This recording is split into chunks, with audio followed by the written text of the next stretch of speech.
I turned this barren felt shed into a beautiful, gorgeous oasis of flowers for pollinators and birds. And it was super easy to do. And in this video, I'm going to show you exactly how I did it. And stay tuned for the end because I have a little secret garden nestled inside the middle of this roof, which I'll show you at the end. This roof just really is a delight to me as I walk down the garden now. Instead of seeing this rough old felt roof as it was, I now have this beautiful floral roof. And one of the reasons I wanted to do it was because the birds do sit up here and they look down at the garden to see if the coast is clear, to see if the cat is around. And from there, they can safely launch into the garden to pick up slugs, bugs, and they can do it all safely from this roof. So I thought, why not make this more attractive for me and for the birds and bring in more pollinators as well? And you can see at the back there is a hedge. So there's lots of birds in that hedge that can just hop out safely onto this roof and survey the garden below. Two things I want to say is I don't have like all the measurements and fancy tools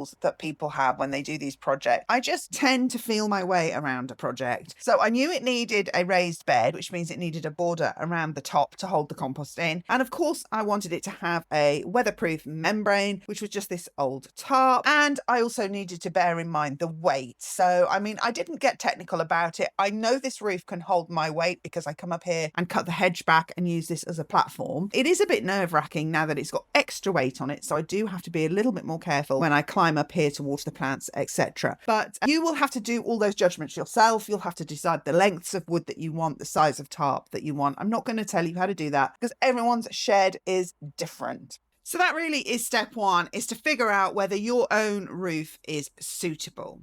And the second step is to build a border around the edge. And of course, the thickness and depth of that border really is going to depend on the weight that you think that the roof can hold. So in the end, I decided that I would only do a very thin layer of compost on top of here. And that meant the border is quite thin. That means it's only really going to be suitable for certain plants that have shallow roots and that can tolerate dry weather.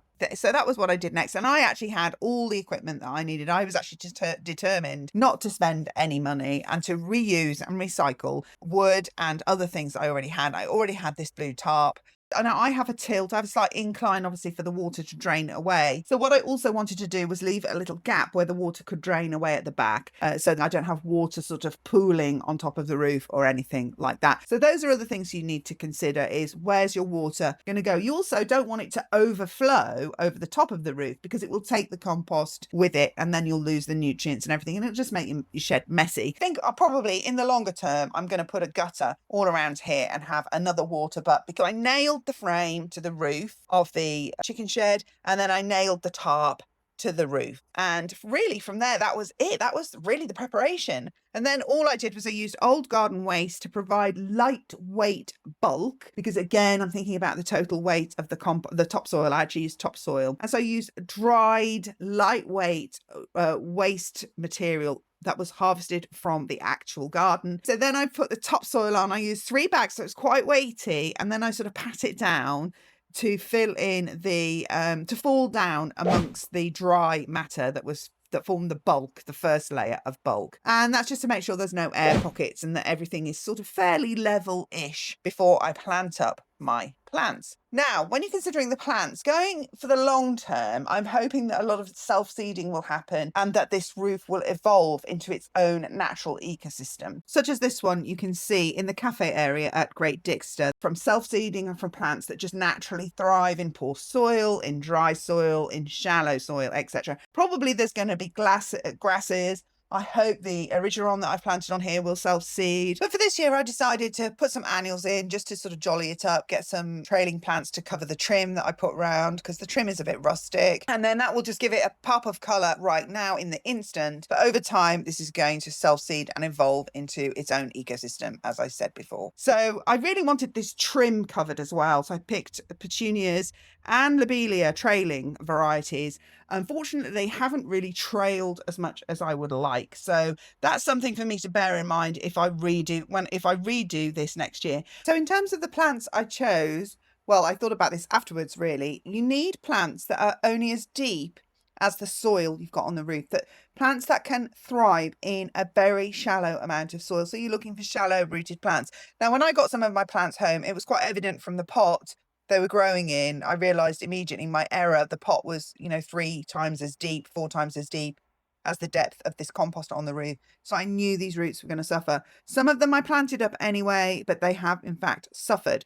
Having said that, things like the cosmos, the sweet william, of course the petunias and the lobelia have actually done pretty well in this shallow soil, even throughout a heat wave. I had tagetes, cosmos, this is the erigeron here, of course. I've got the lobelia, some sedums and other perennials that hopefully will perennialize over the roof. This phlox here I actually took out and I've split it into 3 or 4 different 5 plants. I'm babying them in the greenhouse now with a propagator just to make sure their roots get strong before I plant them in this very shallow soil here. Ideally, these cosmos would be like, 5, 6 foot tall, but they were flowering. I didn't get them out of their trainer pots soon enough, and so they've actually thrived and flowered in these pots, and that goes to show that they can survive in this more shallow soil here. Then I had some sweet william as well, which I'd actually sown myself and had also neglected, and so I didn't want them in my garden, but because they were flowering in these tiny little pots,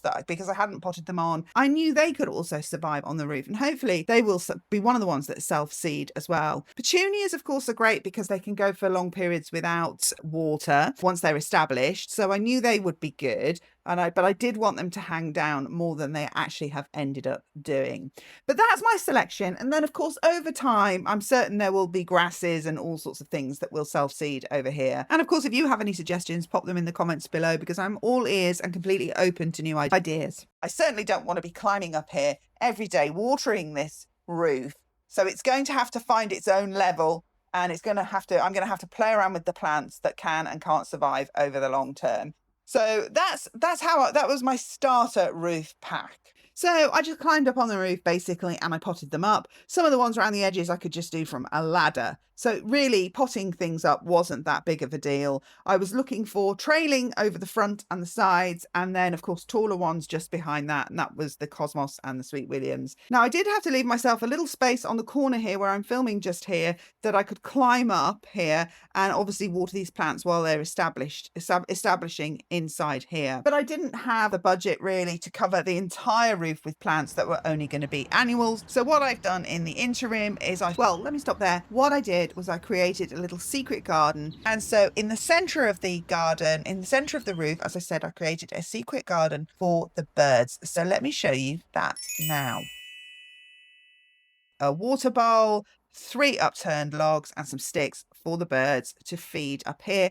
And then I filmed it so that I could bring you the footage. And I can see actually over the time that I've been doing this and watching these birds that already new plants have started to pop up here. Weeds, probably. I mean, weeds and all sorts. So don't forget that garden waste that I put on there. That all had seeds in it.